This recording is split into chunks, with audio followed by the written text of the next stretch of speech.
صحیح بخاری حدیث نمبر 214۔ حضرت انس روایت کرتے ہیں کہ رسول کریم صلی اللہ علیہ وآلہ وسلم ہر نماز کے لیے نیا وضو فرمایا کرتے تھے۔ میں نے کہا تم لوگ کس طرح کرتے تھے؟ کہنے لگے ہم میں سے ہر ایک کو اس کا وضو اس وقت تک کافی ہوتا جب تک کوئی وضو توڑنے والی چیز پیش نہ آ جاتی، یعنی پیشاب، پخانہ یا نیند وغیرہ۔ صحیح بخاری حدیث نمبر 215۔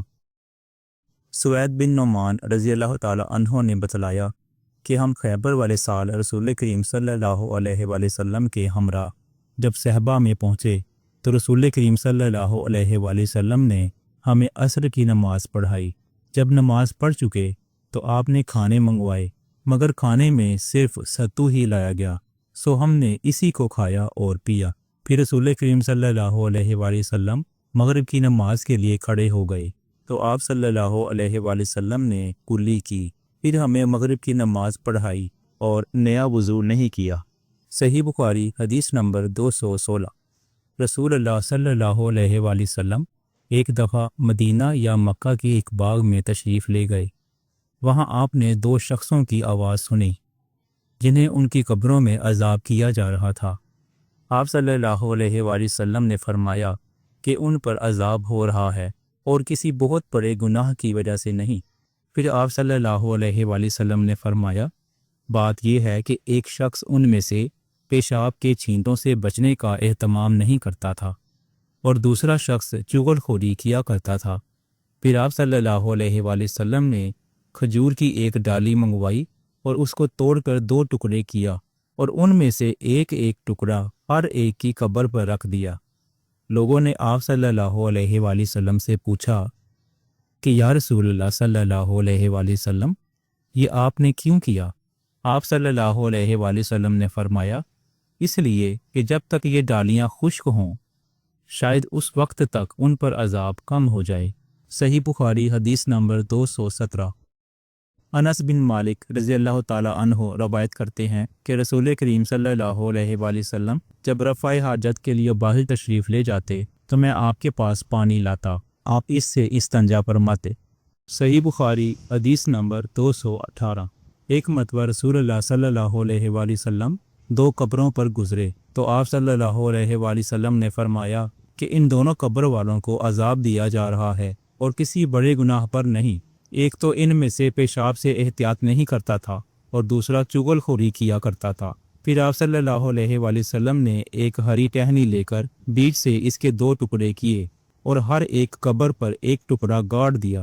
لوگوں نے پوچھا کہ یا رسول اللہ صلی اللہ علیہ وآلہ وسلم آپ نے ایسا کیوں کیا؟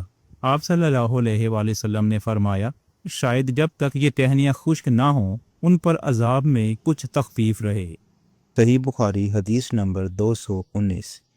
رسول کریم صلی اللہ علیہ وآلہ وسلم نے ایک دیہاتی کو مسجد میں پیشاب کرتے ہوئے دیکھا تو لوگوں سے آپ صلی اللہ علیہ وآلہ وسلم نے فرمایا اسے چھوڑ دو۔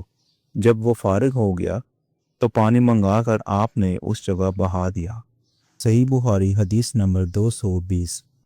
حضرت ابو ہریرہ رضی اللہ تعالی عنہ نے فرمایا کہ ایک اعرابی کھڑا ہو کر مسجد میں پیشاب کرنے لگا تو لوگ اس پر جھپٹنے لگے۔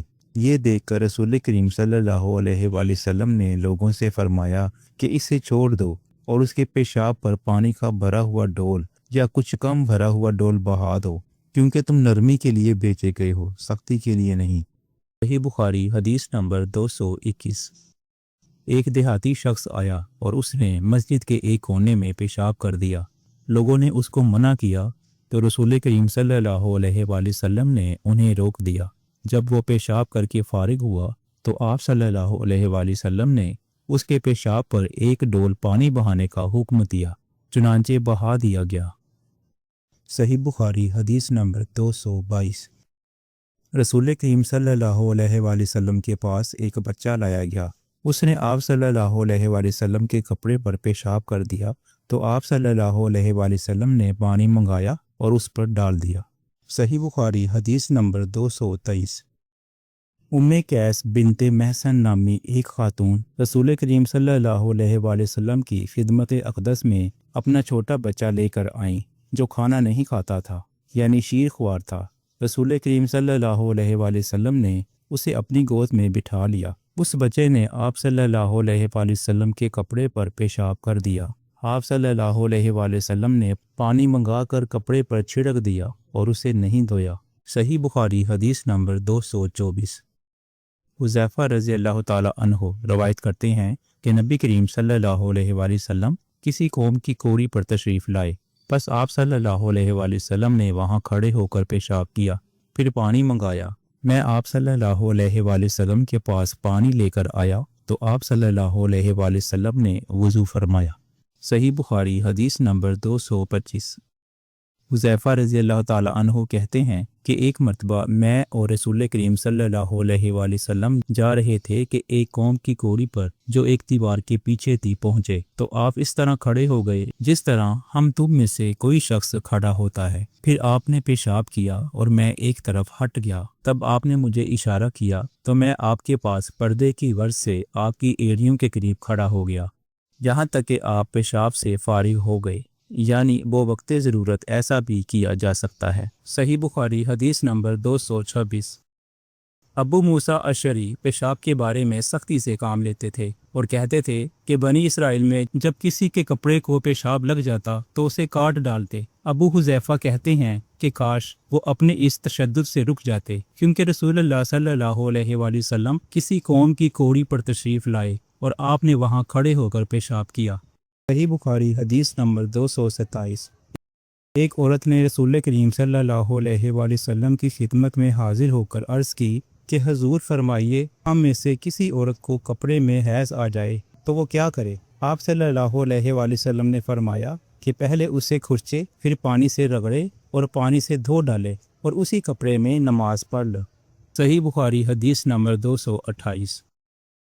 ابو حبیش کی بیٹی فاطمہ رسول اللہ صلی اللہ علیہ وآلہ وسلم کی خدمت میں حاضر ہوئی اور اس نے کہا کہ میں ایک ایسی عورت ہوں جسے استحاضہ کی بیماری ہے، اس لیے میں پاک نہیں رہتی، تو کیا میں نماز چھوڑ دوں؟ آپ صلی اللہ علیہ وآلہ وسلم نے فرمایا نہیں، یہ ایک رگ کا خون ہے، حیض نہیں ہے، تو جب تجھے حیض آئے تو نماز چھوڑ دے، اور جب یہ دن گزر جائیں تو اپنے بدن اور کپڑے سے خون دھو ڈال، پھر نماز پڑھ۔ حشام کہتے ہیں کہ میرے باپ عروہ نے کہا کہ حضور صلی اللہ علیہ وآلہ وسلم نے یہ بھی فرمایا کہ ہر نماز کے لیے وضو کر یہاں تک کہ وہی حیض کا وقت پھر آ جائے۔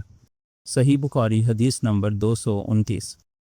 حضرت عائشہ رضی اللہ تعالی عنہا فرماتی ہیں کہ میں رسول کریم صلی اللہ علیہ وآلہ وسلم کے کپڑے سے جنابت کو دھوتی تھی، پھر اس کو پہن کر آپ صلی اللہ علیہ وآلہ وسلم نماز کے لیے تشریف لے جاتے اور پانی کے دھبے آپ کے کپڑے میں ہوتے تھے۔ صحیح بخاری حدیث نمبر 230۔ میں نے حضرت عائشہ رضی اللہ تعالی عنہا سے اس منی کے بارے میں پوچھا جو کپڑے کو لگ جائے، تو انہوں نے فرمایا کہ میں منی کو رسول کریم صلی اللہ علیہ وآلہ وسلم کے کپڑے سے دھو ڈالتی تھی، پھر آپ نماز کے لیے باہر تشریف لے جاتے اور دھونے کا نشان یعنی پانی کے دھبے آپ صلی اللہ علیہ وآلہ وسلم کے کپڑے میں باقی ہوتے۔ صحیح بخاری حدیث نمبر 231۔